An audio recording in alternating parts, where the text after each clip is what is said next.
que una entrevista entonces uno conversa, dialoga, porque tratamos de hacerlo lo más ameno posible para que la teleaudiencia pues reciba la mayor cantidad de informaciones en base a ideas precisas. Entonces hoy tenemos como invitado a un profesional, a un ser humano que es de la casa, que es familia de nosotros, de Super TV 55, y que ha demostrado a la luz de su historia actuar con mucha responsabilidad en función de los compromisos que ha tenido que asumir, tanto a nivel privado como a nivel público. Para nosotros, grato placer de reencontrarnos con el licenciado José Ricardo Tavera. ¿Cómo está usted? Qué placer. Buenos días, un gran placer estar nuevamente por aquí. Feliz Navidad, Año Nuevo, viaje a Belén y todo lo que haya por el medio, ¿verdad? Sí, gracias. Vamos a Siempre comenzar, muy, José muy Ricardo. agradecido de estar aquí. No, usted de la familia. Vamos a comenzar. ¿Cómo termina este año? Bueno, es un año, como todos los años, tiene cosas buenas, cosas malas. Veo que el Banco Central, por un lado, nos da la buena nueva de que la economía dominicana ha crecido un 6.8% en este año. Es una tendencia que la economía viene arrastrando desde 1960 hacia acá. Somos la economía que más ha crecido en América Latina. ¿Es real eso? El crecimiento es real y reconocido internacionalmente. Ahora, este año también tenemos el fracaso que lleva aparejado ese crecimiento, porque por un lado el país crece, pero por otro lado ese crecimiento no tiene un reflejo muchas veces en la cualitativo ni cuantitativo en la calidad de vida de la gente, porque por ejemplo los sectores que crecen generalmente, por ejemplo, ¿cuáles son los principales sectores de la economía en crecimiento? El más importante de todos son, por ejemplo, las telecomunicaciones. Son compañías extranjeras. El nivel de redistribución de ese crecimiento a través de esos renglones no es tan grande. O sea, no tiene un impacto, que no digo que no lo tenga, porque tienen muchos empleados, tienen entidades, compañías contratistas, etcétera, pero no es un crecimiento que se puede desparramar. O sea, no sería el mismo impacto como si fueran inversionistas nacionales.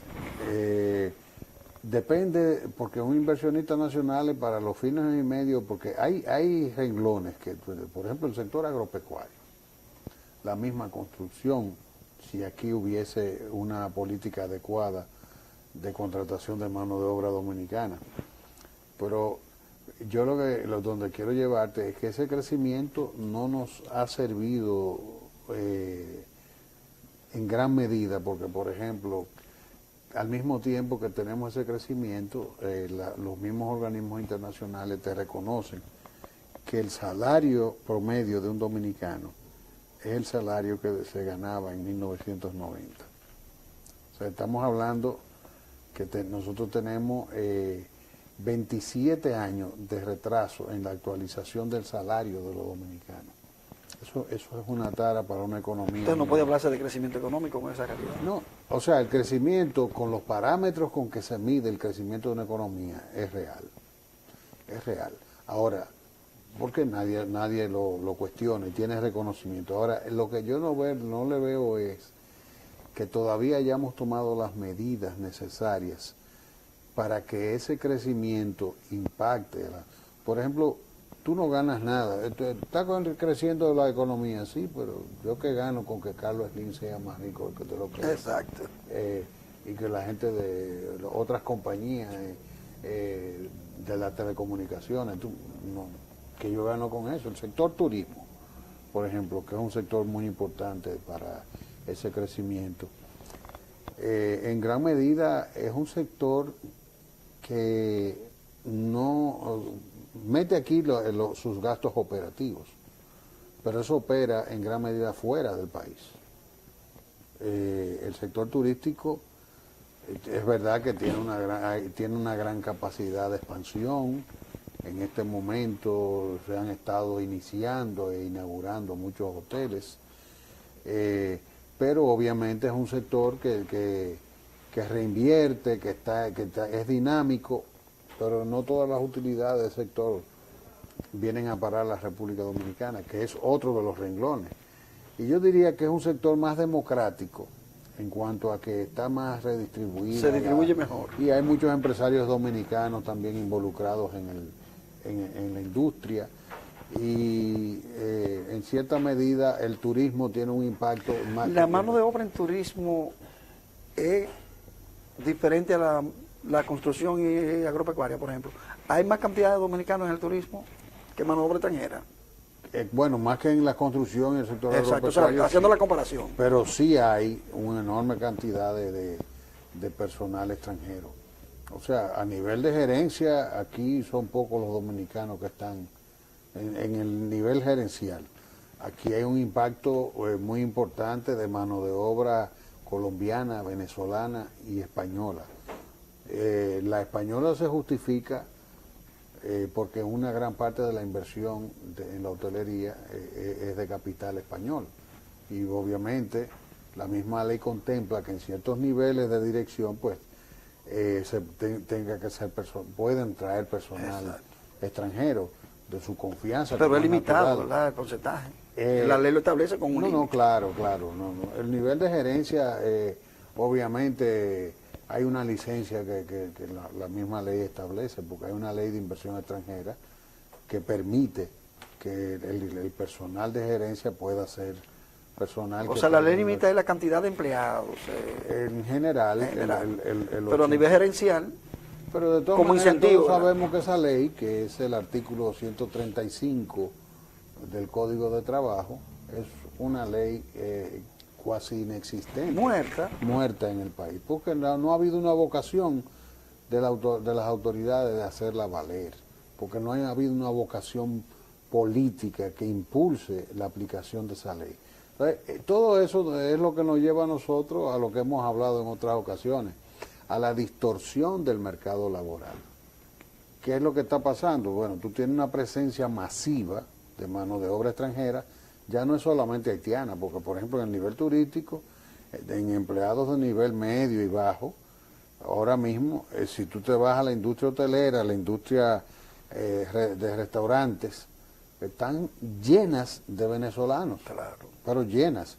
O sea, el venezolano está desplazando en gran medida al dominicano de ser mozo y ese tipo de trabajo así están... Pero hasta en las telecomunicaciones también hay una mano de obra extranjera. En el periodismo ya... hay ejecutivos. Sí, no solo ejecutivos, y periodistas. Y en la televisión. Y periodistas. La presencia extranjera en la televisión dominicana. Es importante. Fíjate que en Venezuela hay una ley que establece que el locutor extranjero no puede hacer comercial. Puede ser narración, leer noticias, pero no leer comercial. Aquí no. Aquí no hay limitación en ese sentido. Sí. Entonces ha faltado identidad con lo nuestro. Aquí honestamente hemos fallado en eso, mira. Por eso es que te decía, te combinaba, reconociendo, porque tú no puedes estar tapando el sol con un dedo, y tampoco esa es la misión de ningún político, estar hablando mentiras. No, claro. La realidad, sí hay un crecimiento, ese crecimiento nosotros no hemos logrado que renglones que son que tienen unas mejores condiciones para para la distribución de la riqueza puedan crecer. Las telecomunicaciones siguen siendo un renglón importante, el más importante probablemente de la economía dominicana. Entonces, a eso se suma la informalidad del mercado laboral, porque tú tienes tú creces. La pregunta que un gobierno tiene que hacerse siempre es, sí, estamos creciendo, pero ¿de qué manera estamos distribuyendo la riqueza de ese crecimiento? Entonces el problema es en la distribución. Claro, y entonces las políticas, por ejemplo, si tú no impulsas una política de control del mercado laboral, que lo formalice, aquí tenemos un impacto de un 54% del mercado laboral en el área informal. Y entonces obviamente el empleo informal no te genera un equilibrio del mercado. Y eso es lo que dificulta en gran medida el hecho de que los salarios puedan tener unos niveles como deben ser. Bueno, eso es una distorsión. 27 años de atraso en la actualización del salario. Yo creo que es una tara para todos los gobiernos. Eso distorsiona todo. Claro. Continuamos con este conversatorio, José Ricardo Taveras. Ya analizamos la situación económica, crecimiento sin desarrollo humano, es contradictorio. Las cifras del crecimiento que presenta el Banco Central son cifras del manejo técnico de la economía. El lenguaje real es que no hay desarrollo humano y por tanto el crecimiento no se refleja en la distribución, que sería el término más correcto, ¿verdad? La distribución. Yo te diría que en ese tema tan importante que tú has tenido como el tino de enfocar la agudeza periodística que te caracteriza, que el reto del gobierno dominicano es combatir la informalidad en el mercado laboral, la regulación de la extranjería, también el impacto de la extranjería en el acorde con la ley. Exacto. Para lograr una estabilización que genere un nivel de competencia en el mercado que lo estabilice. Porque todas esas deficiencias son las que... ¿Por qué tú ves que los empresarios, legítimamente, porque te voy a decir, esto es una guerra de intereses, yo no los juzgo, es una falta de conciencia social y de responsabilidad ciudadana. A veces hasta se viola la ética. Pero cuando tú tienes, bueno, pero ellos juegan a su interés y tratan de sacarlo el mejor beneficio. No me parece ético que tú trates de retrasar la imposición de medidas que puedan ayudar a la estabilización del mercado laboral, pero es propio del mundo del comercio. Bueno, que ellos se manejan con la ley de capitalismo, invertir para ganar. No, pero eso tiene límite ético, ¿tú me entiendes? Porque la sociedad dominicana no puede seguir, y eso es bueno que los amigos televidentes les quede claro, que tomen conciencia de ese problema. Todos esos factores que nosotros estamos analizando, la informalidad, la presencia masiva e irregular de mano de obra extranjera e indocumentada. Entonces, ¿tú crees que es verdad que los dominicanos no quieren trabajar? Eso es un cuento de camino.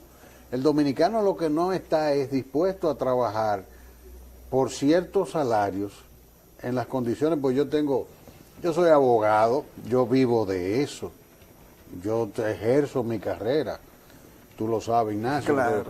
Y ahora estoy otra vez inmerso en eso porque yo desgraciadamente no tengo el ocio financiado y estoy ejerciendo mi carrera. Y yo, por ejemplo, les digo, hay clientes míos que han querido organizarse y me dicen, ¿qué hago? Y me digo, ingenieros, por ejemplo, digo, ¿cuándo tú has salido a contratar a un haitiano en la calle? A buscar no, ¿y quién que te contrata el otro? ¿Tú contratas a quién? A un maestro constructor. O depende, entonces, ¿quiénes son los que contratan los trabajadores? Ellos. El maestro constructor. Entonces, el maestro constructor es un empresario pequeño que quiere sencillamente sacar el máximo también, competir en términos de precio. Entonces, el maestro constructor es el que va y procura el trabajador haitiano. O sea, recluta la mano de obra barata. Porque no paga seguridad social, lo mantiene en informalidad. No es verdad que no tienen los derechos laborales, porque aquí se le garantizan, pero por lo menos los derechos sociales no lo han, hasta ahora no los tienen, porque a pesar del plan de regularización siguen siendo indocumentados y siguen siendo ilegales la mayoría. Entonces fracasó la política, entonces eso no va a tener ningún impacto en la organización del mercado laboral. Y el hecho de que un dominicano esté ganando salarios que para pagar una canasta familiar en el 2017 con un salario de 1997, o sea, 27 años de retraso, creo que son de las cosas que debemos valorar. Y esto lo hago como una crítica constructiva para mis amigos del gobierno, de que realmente se enfoquen en ese tema. Se han hecho cosas positivas, como por ejemplo, hay una política de estímulo de la pequeña y mediana empresa. Se están creando mecanismos de financiamiento blando para pequeños empresarios, y eso todo es positivo. Ahí está la buena amiga Mayra Jiménez, que ha estado haciendo un trabajo interesantísimo en el banco, que una vez Danilo le llamaba el Banco de los Pobres. El Banco de los Pobres, que es Banca Solidaria. Banca Solidaria. O sea, hay cosas positivas, Ahora, pero no podemos seguir. Aquí hay que formalizar, reducir al mínimo, porque ninguna sociedad tampoco tiene un 100% del control del mercado laboral.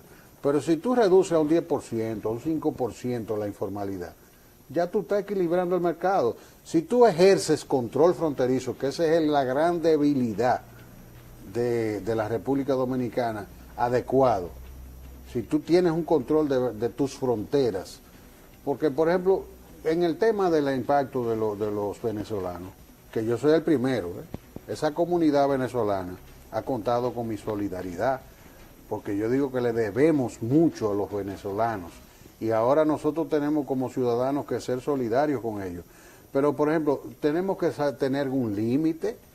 Esta es la hora que yo lo vivo hablando, y señores, vamos a suspender la exención de visado a los venezolanos, porque ya tenemos una presencia aquí que está impactando e irritando. Hay que regular. Porque, claro, porque si tú le exiges el visado, pero ahora mismo tú vas a comprar un vuelo de Venezuela a República Dominicana y no lo consigues, si es de allá para acá, por lo menos con 6 meses de antelación, debemos tener los próximos 6 meses de vuelo repleto, y se está metiendo aquí, y yo feliz de que podamos ayudar a los venezolanos, pero tenemos que tener un límite. Ya el gobierno debió tomar hace tiempo una medida con esa, pero uno lo dice, no están en eso. Entonces se deduce de ahí, José Ricardo, en los años 70, ¿usted se acuerda cuando Alcoa, Alagor, Fanhuester, había la fuga de capitales porque esos inversionistas se lo llevaban? Ahora resulta que también la mano de obra se lleva parte de esos capitales. Claro, bueno, hay un componente de remesa que entre nosotros, por ejemplo, la remesa también es muy importante. Nosotros tenemos, pero por ejemplo, esa mano de obra haitiana que remesa hacia Haití prácticamente todo el dinero. Y ahora los venezolanos. Y el venezolano, como es normal, y qué bueno que podemos hacerlo, pero tenemos que ponernos límites. O sea, por ejemplo, yo siempre decía cuando era director de migración, si vamos a importar mano de obra extranjera, tenemos que ejercer una opción preferencial por los haitianos, porque los haitianos viven en el mismo barrio que nosotros vivimos. Entonces nosotros tenemos que ayudar a que Haití esté estable socialmente. Porque eso nos favorece. Social, política y económicamente. Cualquier medida que se tome en República Dominicana que tenga impacto en Haití es favorable para la República Dominicana, porque la estabilización de Haití es un impacto ya de por sí positivo para la República Dominicana. Pero ¿qué pasa? Nosotros tenemos que hacer eso, pero tenemos que organizarlo. Tú no puedes tener, por ejemplo, una importación desordenada de mano de obra, porque pueden venir. Tú el Consejo Nacional de Migración, que en vez de estar hablando disparate, como viven hablando, y metiéndose en lo que no le importa, en cosas en las que no tienen competencia, lo que tienen que estar haciendo es, pura y simplemente, planificando la política migratoria, generando los estudios, los insumos técnicos, para que el Consejo Nacional de Migración pueda decirle a Relaciones Exteriores, por ejemplo, el año que viene vamos a otorgar 50.000 visas de trabajo. ¿Por qué? Porque el estudio del mercado laboral nos permite prever que vamos a necesitar esa cantidad. La ley contempla. Pero para eso se necesita la planificación. Claro, pero entonces tú tienes al Instituto Nacional de Migración privando en qué es migración. Entonces, haciéndole... invadiendo terreno que no es de ellos. No, pero además de eso, haciendo el papel del socio de los organismos internacionales en la República Dominicana. Eso no puede ser. Eso no puede ser. Entonces, todas esas cosas impactan. Pero a propósito de extranjería, en el transcurso de esta semana usted atizó el debate. No sé si fue el pleno, porque en principio uno ve al presidente de la Junta Central Electoral hablar. No tengo claro si fue el pleno, usted me lo aclarará. Porque uno imagina que esas instituciones deben hablar por colegiada. No debe ser unipersonal que la tome una fusión. La cuestión es que el presidente de la Junta Central Electoral insiste en que ese organismo tiene facultad para ponerle apellidos a los niños abandonados, sobre todo los haitianos, que es el caso que más nos toca. Usted ha atizado el debate haciendo un planteamiento en base a la Constitución de la República. ¿Qué hay detrás de esa posición del presidente de la Junta? Que espero usted me aclare si es una decisión del Pleno o no. ¿Qué es lo que hay detrás de eso? Mire, el tema es complejísimo, porque hay una incomprensión total. Primero fue la Junta Central Electoral, como pleno, que firmó una resolución en mayo del presente año. Esa resolución había pasado desaparecida. Pues eso se quedó callado. Y se le dio publicidad ahora en diciembre. Yo no sé si con intención de que se la llevaran las fiestas de Navidad y pasaran desapercibidas, pero en dado caso, gracias a Dios que varios ciudadanos estuvimos alerta al tema y a la importancia del tema. Y obviamente las Navidades han transcurrido con este debate. El tema es que se ha decidido que la Junta viene de manera discrecional, elige 100 y pico de apellidos ajenos, entre los que no están los apellidos de los miembros de la Junta Central Electoral, para que sean la base en base a la cual un sorteo electrónico asigne un apellido a los menores abandonados. ¿Qué establece la Constitución? A los menores expósitos, que es como se llama en derecho, ¿verdad?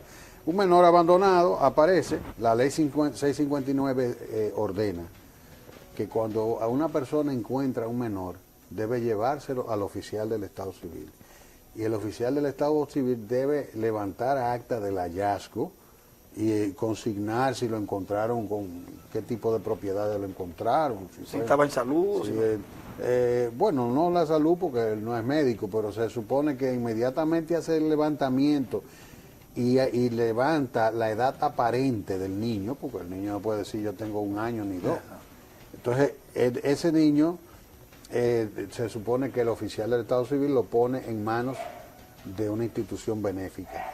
Obviamente, en ese momento que fue votada la ley 659 no existía el Consejo Nacional de la Niñez, el CONANI, porque ya existe un sistema de protección de niños, niñas y adolescentes, y ciertamente el CONANI es el tutor de pleno derecho de los menores abandonados.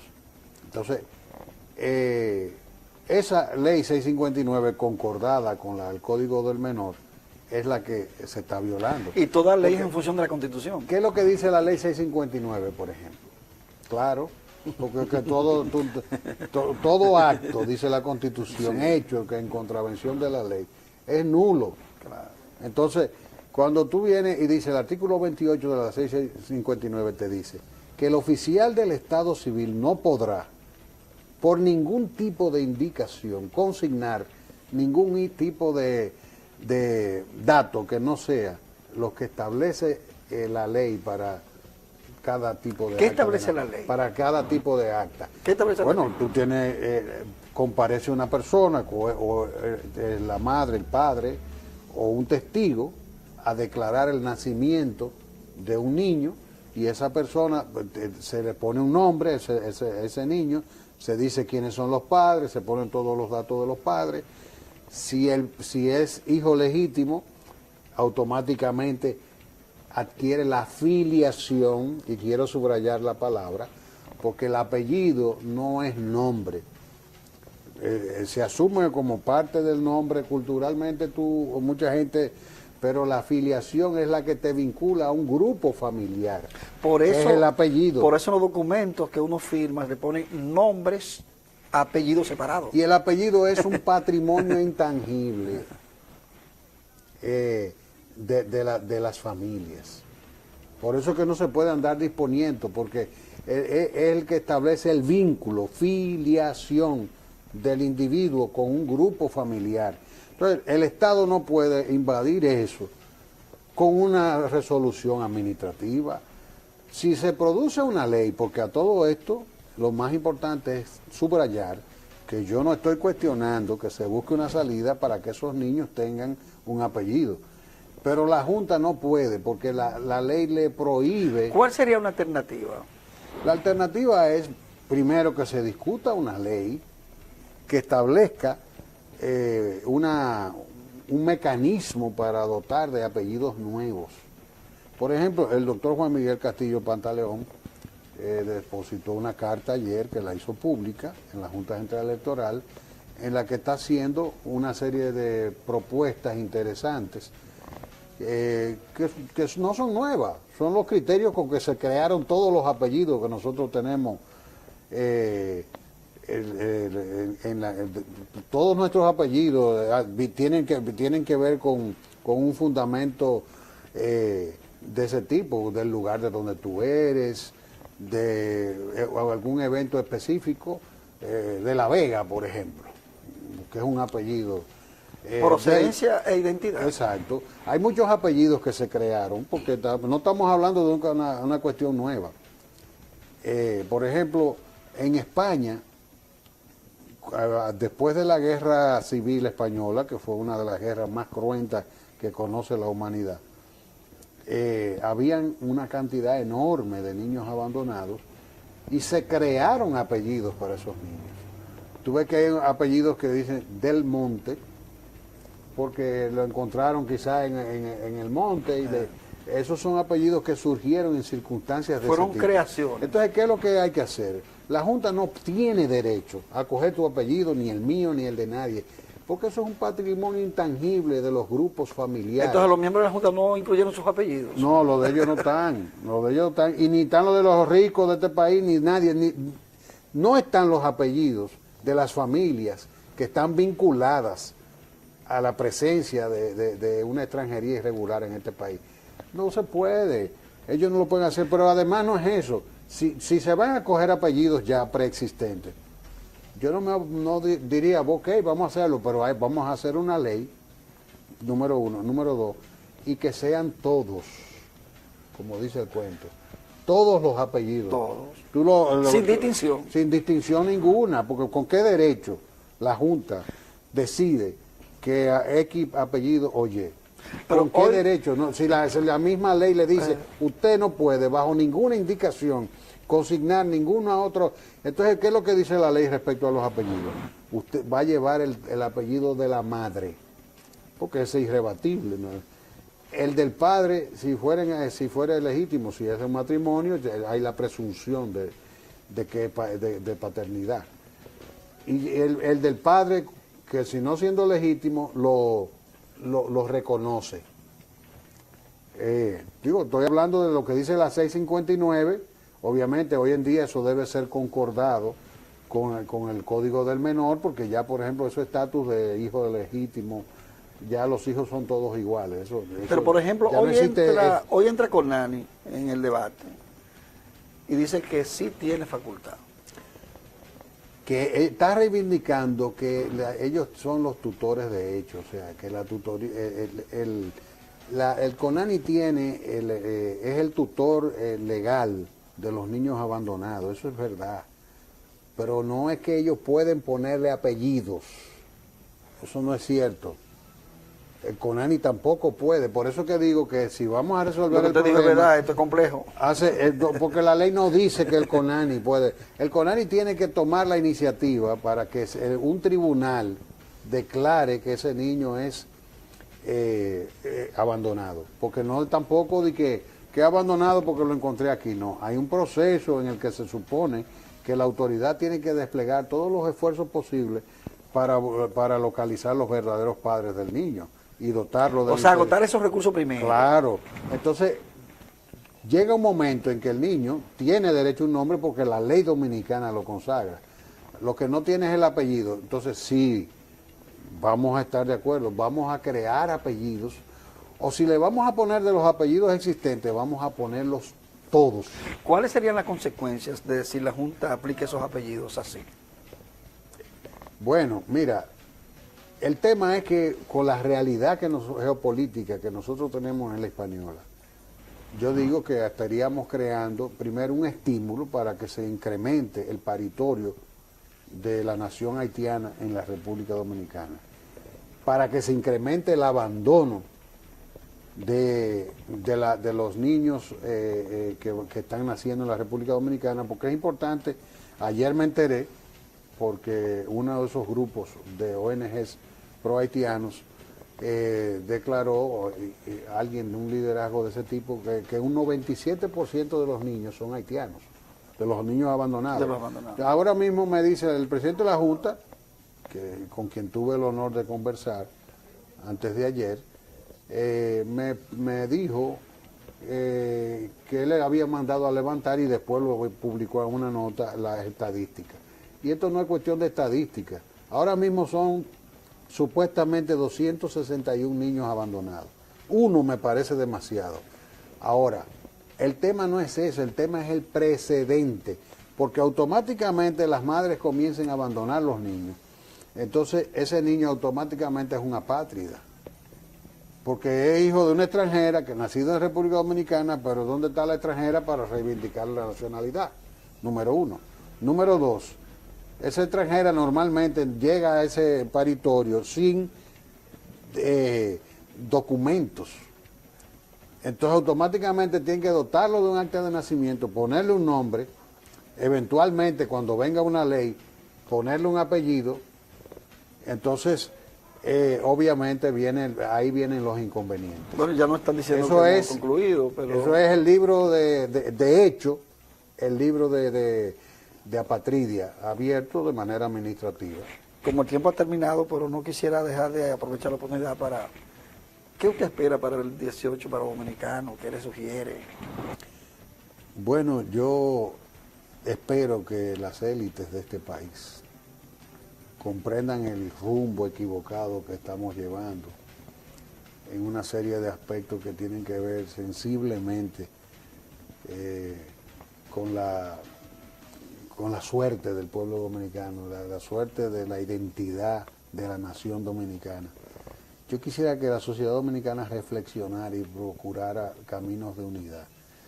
Mientras el tema Haití sea, la nación haitiana sea un buque a la deriva, nosotros vamos a sufrir fundamentalmente las repercusiones.